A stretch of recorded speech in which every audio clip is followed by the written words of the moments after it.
I do feel that for a lot of you, you have basically, we have the Nine of Cups, which is basically the realization of your wishes, your dreams, and your aspirations in the past position.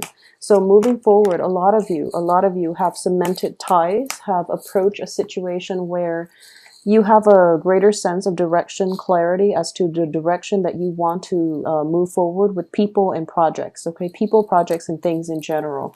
So there is that sense of communion, coming together, having common goals, common aspirations.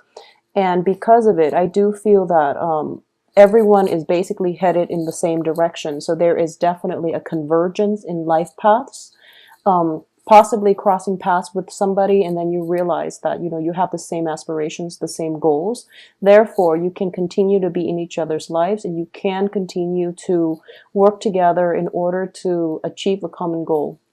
What I'm getting here is also the whole concept of strength in numbers, because I know that with a lot of Libras in general, it's a fine line between that balancing act, where the self ends and where others begin. So I do feel at this point you have somebody in your life, a very significant person, whose ideas, expertise you really value, and who is actually whose goals are in alignment with yours. So they not only act as like a partner, but also in work or relationships, they can be somebody that is on the same life path, in the same growth direction as you. So this is a very, very good card here. In terms of what's crowning you here, we have the Eight of Cups. And the Eight of Cups is something that you've been emotionally invested in, or you've invested a lot of feelings, a lot of love in, and you're not able to let go, okay? So this can be good or bad. As the crowning energy here, what I'm getting is that a lot of you might have rekindled a situation with a previous employer or a previous love partner.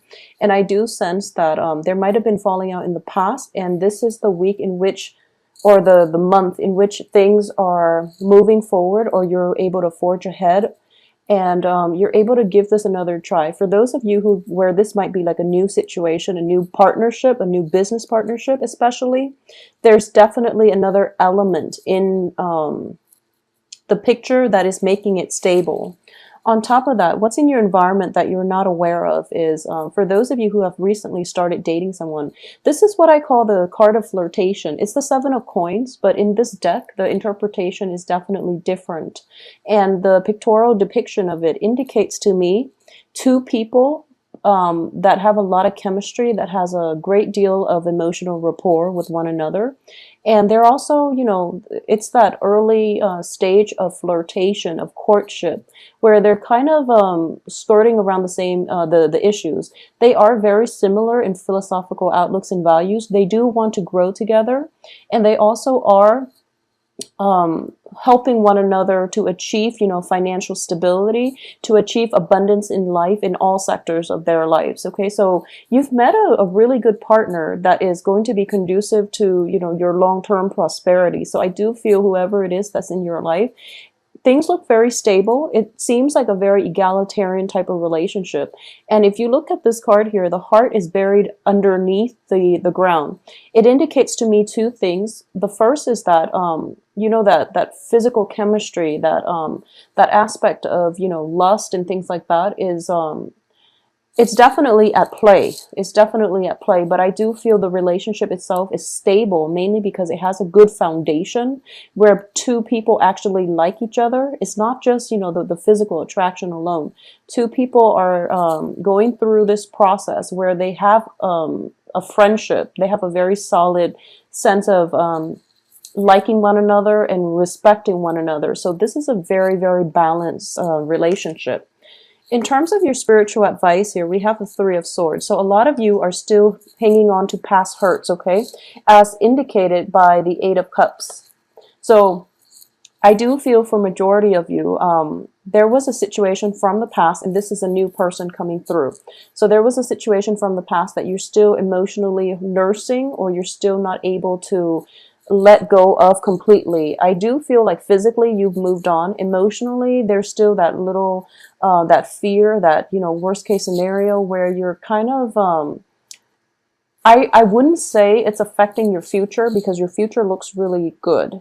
However, I do sense that you have to let go and release some of these anxieties from past relationships, past hurts, past disappointments, in order for you to make the most of this situation, because this situation in your present situation looks very, very fruitful. It's balanced. It's built on a solid foundation. There's a lot of amicable energy involved, and there's also like a great foundation for friendship, success, love, and respecting one another, and even like looking up to one another. In terms of your external environment, you have the Nine of Coins, which indicates to me financial prosperity. Okay, this is also a card of some money coming through, or people that are either self-employed, or they have a lot of financial investments in which the money basically grow on trees. You're off doing your own thing, and the money grows for it, grows itself. Basically, it takes care of itself. So whoever it is that you are financially or even romantically linked with, I do feel a sense of great financial prosperity, either that person individually or as a couple, as a unit. You can work together to achieve a lot of financial prosperity, because I do feel the sun. I do feel, with the sun card, it's a card of great success. It's a card of joy, happiness, but also like a lot of abundance. Okay, so these two cards indicate to me a relationship in which people are not at cross purposes with one another. They both have mutually agreed upon goals and aspirations, and they're not trying to undermine one another, or one person's rise to power and greatness doesn't make the other person feel insecure. So it's a very, very good card. It also, because they're both showing up like this, I do feel that finances in general are very good for you guys for this month, but it's because you're also coming into the relationship or the partnership with your own financial assets. The other person is coming in with theirs as well. So it might be a situation where both parties are whole and complete individually. Therefore, this relationship is able to work. Okay, so even if you were to combine your assets, if you were to join up your finances, I do feel that it can work, because both sides have been very responsible about taking care of things on their own respective ends. Therefore, this relationship has longevity, and it's already on a very stable footing.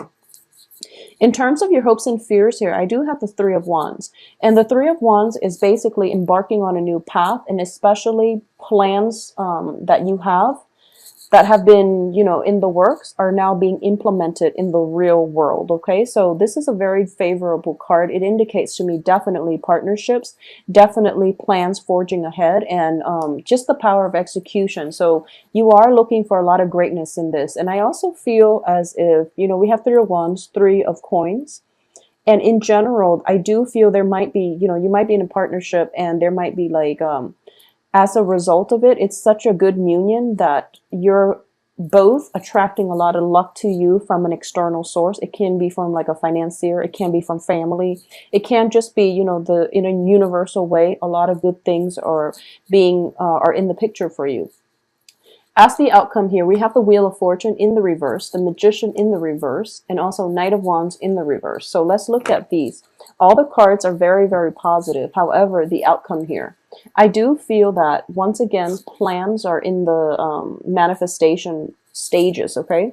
We do have Mercury in retrograde for this on the 17th of this month. So I do feel that this is something that it's really nice and blissful and just, very positive, which is a good thing. But I do feel that in general, you are still nursing this broken heart. You are still going back to a situation from the past, okay? And you are still trying to make things work. So when it comes to situations from the past, especially like lovers and things like that, going back in for round two, where it's kind of like one of those codependent, addictive type of relationships where you break up and you make up. The first month or so that you get back together, it could seem like very blissful. And then after that, things start to descend into chaos, because that's the nature of a codependent relationship. It becomes like an addiction, and you can't really clearly extract yourself from it. So a lot of you, possibly half of you, would be dealing with this energy. So I want you to be careful, because I do sense that the relationship has the potential to burn out. If this is like one of those old codependent relationship, okay, I feel that you were very, very happy in the past. So this is something that you're jumping back into without, I guess, without a game plan as to, how are we going to do things differently this time around? And on top of that, if this is a work situation, don't start anything during the Mercury retrograde period, okay? It'll be out of its shadow period completely by the end of October. So that's the time for you to start projects, okay? So that's the time for you to move forward and push ahead. And for those of you who are going through this situation where you've left a lover behind and you're starting something new, and especially if you're starting something new with a fire sign, fire signs are Aries, Sagittarius, Leo. I do feel that take it for what it is. If you're having fun, just enjoy the process of having fun, okay? Because it is still a little bit problematic dating during the Mercury in retrograde period. People might renege on their promises, for example, or things are really, really good during, the first few months of meeting one another, dating one another, courting one another. But then the reality of it is you might not, the energy itself, once Mercury is direct in station, and once we're out of that Mercury shadow period, I do feel that a lot of things will come up that will make you reassess this situation. So this is something to think about, and also, be very, very slow and be very deliberate as to the direction of this relationship, because it seems to me like this is still the honeymoon stages. So it seems like it's still very new. So you want to take it slow. Additionally, I do sense that with the Magician in the reverse position, I do feel as if, the power of manifestation and in general in the reverse, I do see this as the power of manipulation too, okay? That can come into the picture. This situation that you're in looks very, very favorable, looks very idyllic. And you might just want to keep it in suspension just like this, okay? But it's not allowing the relationship to progress. So you want it to progress in a natural way rather than controlling all the factors that are coming into play. Allow it to play out naturally, okay? Don't rush things. Don't push too fast, because I do feel there is potential for burning out and possibly jumping the gun and ruining a very, very positive experience, okay? So be very careful about that, Libras. I do sense that when it comes to new financial situation, a lot of you have the 9 of coins here, 7 of coins, so it indicates to me that, hard work is definitely going to be achieved, or money is going to be achieved through hard work, okay? Because external to you is the 9 of coins. However, internal to you is still the 7 of coins, which is waiting for that harvest, waiting for that huge payout, okay? Waiting for your work to pay out. So it's still, some work still needs to be revisited, still needs to be redone in order for you to change the situation 180, basically. So overall, a very, very positive second half of the month in September. Just don't push things too fast. Allow the right time.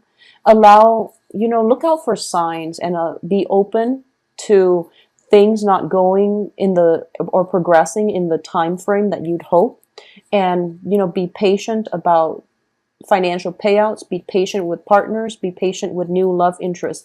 Allow situations to organically, naturally unfold rather than pushing full speed ahead, because I do feel like, possibly jumping the gun, possibly burning out. Okay, so those are the only things. I do feel it is a positive relationship. And if there are investment opportunities that you're hoping for, it looks favorable. If there is a new job that you're hoping to land, accept the job. I would say that don't start the job or don't accept it after like the 17th, because it is Mercury in retrograde. So what happens is you might start this job, and then you might realize that the job description itself is not clearly defined.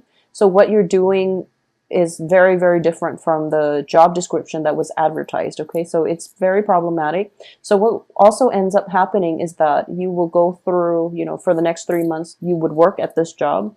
And then when the next Mercury retrograde period comes around, you will realize that it's not really serving your greater needs. It's not using your skills adequately. So you might leave.